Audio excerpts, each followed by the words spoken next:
Welcome to Decode Chinese Characters. Let's continue our number series. Stick with me. By the end, you'll definitely be able to say any number in Chinese with ease. Today, we're going to learn the number 5. It is pronounced 五. Before we learn this Chinese character, let's explore an interesting part of traditional Chinese culture.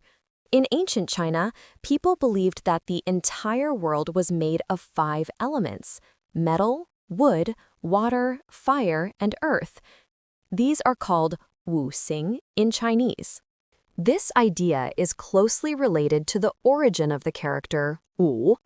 In the Oracle bone script, this symbol was used to represent the number 5. The 2 horizontal lines represent heaven and earth, and the crossing strokes in the middle represent the 5 elements that fill the space between them. Over time, the character Wu gradually evolved into the modern form we use today. Let's practice reading this character. Wu, Wu, Wu. The character Wu usually refers to the number 5 or a group of 5 items. In Chinese culture, the number 5 symbolizes balance, just like the 5 elements. Many concepts are organized into groups of 5. For example, 五彩 means colorful. 五官 refers to the 5 main features on a person's face. 五谷 refers to the 5 staple grains. 五金 refers to small metal hardware items. The character Wu is an independent character with 4 strokes: a horizontal line, a vertical line, a horizontal turning stroke, a long horizontal line. Let's learn how to write this character. First, write a horizontal stroke near the top of the square, making sure it is not too long. Next, start the vertical stroke slightly to the left of the center of the first line, and let it lean a little to the left. Then, draw the horizontal turning stroke from the middle of the vertical line. Remember, the starting point should be on the left side of the vertical stroke, and the 2 strokes should cross each other. Finally, draw a long horizontal stroke at the bottom to hold the whole character together, like a foundation that allows it to stand firmly. When writing Wu, keep the top narrow and the bottom wide. It should look like a trapezoid, not the other way around.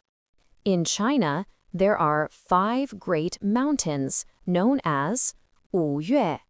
The first one is the East Mountain, Taishan. This is the most famous of the 5 mountains, located in eastern China with an altitude of 1,542 meters.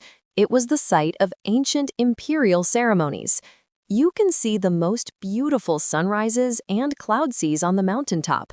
But to reach the summit, you must climb 7,863 steps. Are you ready for that challenge? The second one is the West Mountain, Huashan. This is one of the most dangerous mountains in China, known for steep cliffs and narrow trails.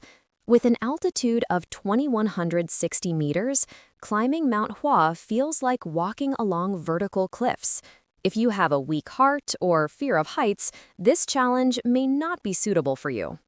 The third one is the South Mountain, Hengshan. It is located in southern China at an altitude of 1,300 meters and covers 640 square kilometers. It is a sacred site for both Buddhism and Taoism, with over 200 ancient temples. The fourth one is the North Mountain, Hengshan. Yes, both mountains share the same pronunciation, but they are different mountains. This mountain is located in northern China, rises 2,016 meters above sea level. The famous site here is Xuankongsi. It was built in the year 491 AD. The temple stands on the vertical cliff. This ancient architectural wonder has survived for over 1,500 years. The last one is the Center Mountain, Songshan. It is located in central China with an altitude of 1,492 meters. It is considered a birthplace of Chinese culture, but the most famous site here is the Shaolin Temple, known around the world for martial arts. When you travel to China next time, which one of these mountains would you like to climb? Thanks for watching! Don't forget to like and subscribe. More Chinese character stories are coming soon.